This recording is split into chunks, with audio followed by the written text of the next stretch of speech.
नमस्कार मित्रांनो, सूर्यमंथन या चॅनलमध्ये आपलं सर्वांचं स्वागत आहे। आज आपण आपल्या शेतीमध्ये असणारं जे काही गवत आहे ज्याचा खूप त्रास होतो आपल्याला, त्याचं महाराष्ट्रामध्ये त्याला लोळा म्हणतात, आपल्या भागामध्ये त्याचं खरं नाव नागरमोथा आहे। आणि हे जे गवत आहे ह्या गवताला सायंटिफिक लँग्वेजमध्ये सायप्रस रोटुंडस असं नाव आहे। रोटुंडस कारण याला सगळ्यात शेवटी जी काही रूट असतात या रूटला रूट नोड्यूल्स येतात, म्हणजे ज्याला आपण गाठ म्हणतो। ही गाठ जी असते त्याची एक माळ तयार होते। ही माळ जमिनीमध्ये तशीच राहिल्यानंतर ती वर्षानुवर्षे आपण कितीही औषधे फवारली, कितीही तणनाशक फवारलं तरी ही मरत नाही।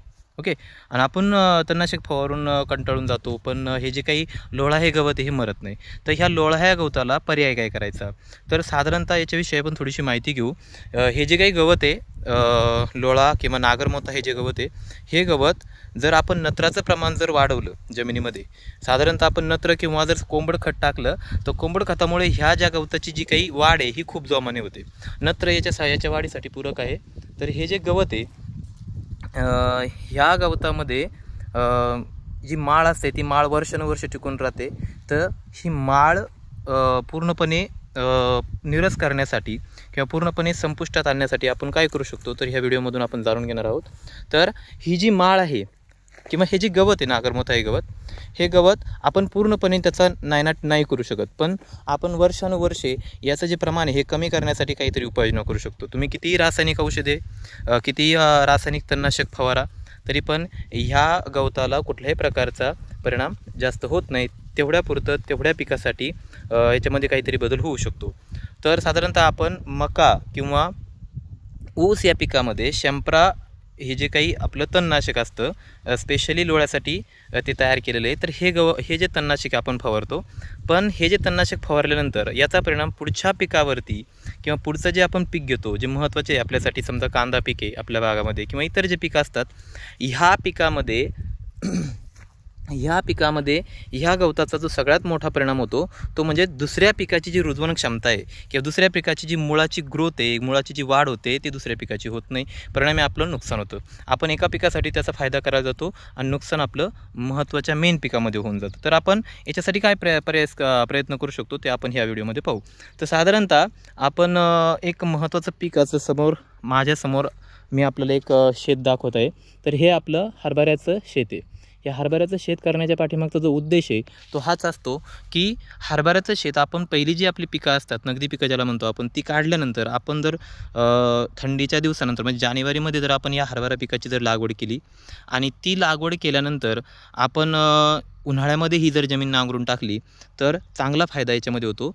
हरभऱ्याचा जो बियोड असतो, आपल्या भाषेमध्ये आपण त्याला बियोड असं म्हणतो, ह्या हरभऱ्याच्या पिकाचा असा फायदा होतो की हरभऱ्याचं जे पीक आहे हे पिकामध्ये एक आंब असते हरभऱ्याच्या पिकाला, आणि हरभऱ्याच्या पिकाच्या खाली आपण ज्याला वसा म्हणतो, सावलीला ज्यावेळेस हे पीक पडतं किंवा हे जे गवत आहे नागरमोथा गवत, हे गवत ज्यावेळेस पडतं त्यावेळेस याची वाढ थांबते आणि याच्या जे गुणधर्म आहेत ह्या हरभऱ्याच्या गुणधर्मामुळं ह्या नागरमोथा या गवताची वाढ होत नाही। आणि परिणामी ज्यावेळेस आपण उन्हाळ्यामध्ये याला नांगरून टाकणार आहे, जमिनीला नांगरून टाकल्यानंतर याची जी गाठ असते ती उघडी पडते आणि ती गाठ उन्हामुळं खराब होऊन जाते।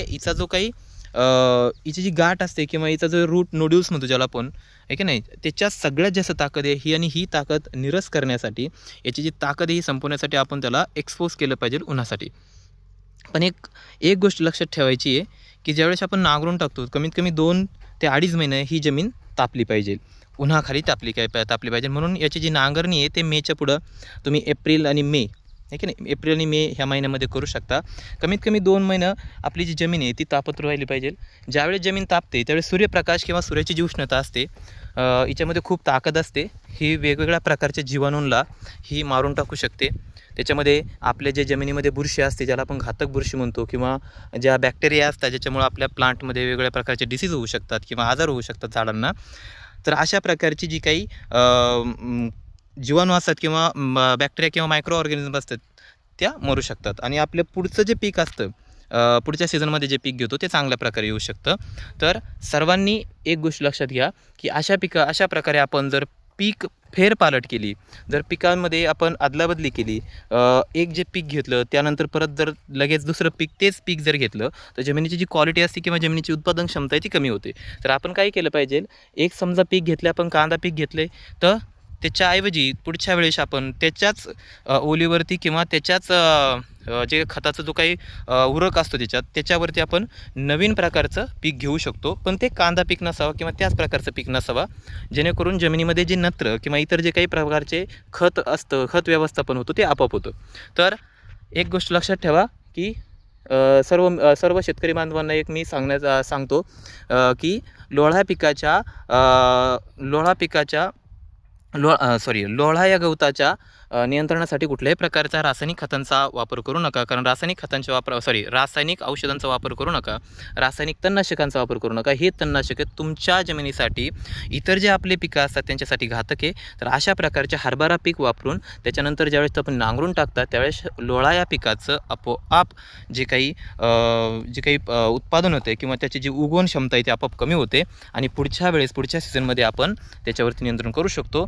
तर त्यानंतर ज्यावेळेस आपण जे काही पानकाळा येतो आपला, त्या पानकाळ्यामध्ये आपण कुठल्याही प्रकारचे पाणी भरण्यासाठी किंवा पाणी लागतं जास्त आहे ना, पाळी द्यावं लागते पाण्याची, अशा प्रकारची पिकं घेऊ नये, जेणेकरून जेवढं तुम्ही पाण्याचं प्रमाण जास्त येतं जमिनीमध्ये, उन्हाळ्यामध्ये जमीन जर ओली राहिली तर त्या ओल्या जमिनीमध्ये लोळा या पिकाचं जे काही वाढ आहे ती जोमाने होते अजून, आणि त्याची जी ग्रोथ होते खाली, जी माळ होते त्याची, ती माळ अजून जास्त प्रमाणात वाढते. तर ह्या गोष्टीचं सर्व शेतकरी बांधवांनी ह्या गोष्टी लक्षात घेतल्या पाहिजे आणि आपल्या शेतीची काळजी घेतली पाहिजे. तर कुठल्याही प्रकारच्या रासायनिक तणनाशकांचा जास्तीत जास्त वापर करू नका, एक योग्य वापर किंवा नियंत्रणात वापर करा, जेणेकरून आपल्या जमिनीची जी काही सुपीकता आहे ती अबाधित राहील. धन्यवाद.